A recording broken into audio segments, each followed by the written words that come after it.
केंद्र सरकार ने महाराष्ट्र सरकार को टैक्स के 6,418 करोड़ रुपए का एडवांस ट्रांसफर किया है। यह एडवांस ट्रांसफर 10 अक्टूबर 2025 को होने वाले मंथली ट्रांसफर से अलग है। उप मुख्यमंत्री और वित्त एवं योजना मंत्री अजीत पवार ने इस फैसले के लिए प्रधानमंत्री नरेंद्र मोदी का आभार व्यक्त किया है।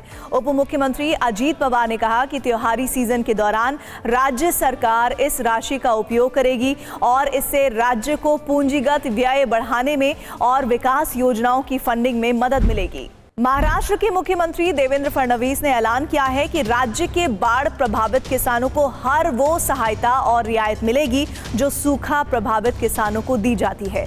महाराष्ट्र में मई से लेकर सितंबर तक 33 जिले भारी बारिश से प्रभावित रहे हैं।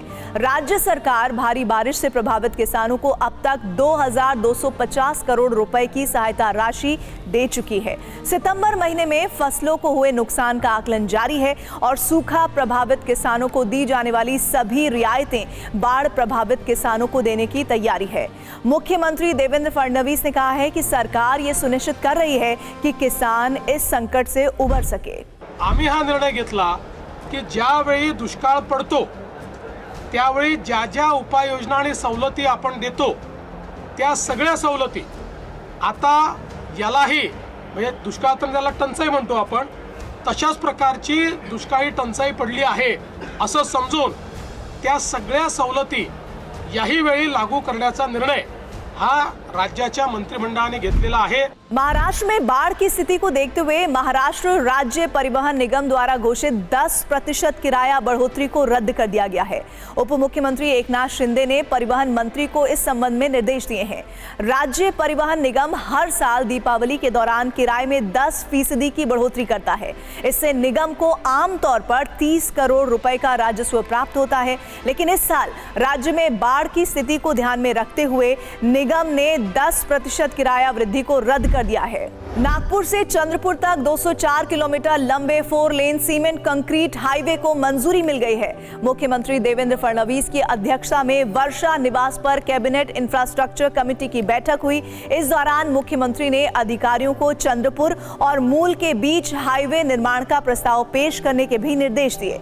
मुख्यमंत्री ने कहा कि भविष्य में किसी भी सड़क का निर्माण करते समय सड़क के क्षेत्र में विकास के लिए एक इकोसिस्टम बनाया जाना चाहिए। मुख्यमंत्री ने कहा कि इसके लिए पहले से योजना बनाई जाए और भूमि अधिग्रहण किया जाए।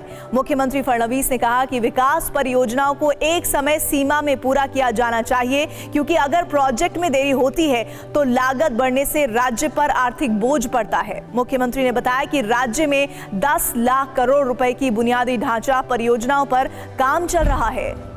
महाराष्ट्र के उप मुख्यमंत्री अजीत पवार ने निर्देश दिया है कि Maharashtra airport development company Baramati, Yavatmal, Dharashiv और लातूर हवाई अड्डों के विकास के लिए तेजी से काम करे।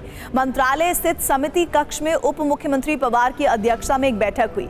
बैठक में उप मुख्यमंत्री अजीत पवार ने निर्देश दिया कि MIDC द्वारा तैयार बारामती एयरपोर्ट नाइट लैंडिंग की DPR Maharashtra airport development company को दी जाए। केंद्र सरकार ने बीड जिले के खारवंडी में श्री क्षेत्र भगवानगढ़ ट्रस्ट के विकास के लिए वन विभाग की 4 हेक्टेयर जमीन के आवंटन को मंजूरी दे दी है। मुख्यमंत्री देवेंद्र फडणवीस ने इसके लिए प्रधानमंत्री नरेंद्र मोदी और केंद्रीय मंत्री भूपेंद्र यादव का आभार व्यक्त किया। केंद्रीय पर्यावरण, वन एवं जलवायु परिवर्तन विभाग ने इस संबंध में अधिसूचना जारी कर दी है। मुख्यमंत्री देवेंद्र फडणवीस ने मंत्रालय में सार्ध शताब्दी महोत्सव के वंदे मातरम गीत के प्रतीक चिन्ह का अनावरण किया। देशभक्त और राष्ट्रीय अस्मिता का प्रतीक वंदे मातरम गीत 7 नवंबर 2025 को 150 वर्ष पूरे कर रहा है। महाराष्ट्र के सांस्कृतिक मामलों के मंत्री एडवोकेट आशीष शेलार और कौशल विकास, रोजगार, उद्यमिता और नवाचार मंत्री मंगल प्रभात लोढ़ा ने संयुक्त रूप से इस महोत्सव की योजना बनाई है। महाराष्ट्र में टीकों के उत्पादन के लिए हाफकिन बायो फार्मास्यूटिकल कॉर्पोरेशन को 25 करोड़ रुपए की निधि देने को सैद्धांतिक रूप से मंजूरी दे दी गई है। इस संबंध में उप मुख्यमंत्री अजीत पवार की अध्यक्षता में एक बैठक हुई। उप मुख्यमंत्री ने हाफकिन के सशक्तिकरण के लिए 5 साल का रोड मैप तैयार करने के निर्देश भी दिए। हाफकिन संस्थान ने टीका उत्पादन के क्षेत्र में महत्वपूर्ण योगदान दिया है। देश से पोलियो उन्मूलन में हाफकिन की प्रमुख भूमिका रही है। आज के इस खास शो में इतना ही। नमस्कार।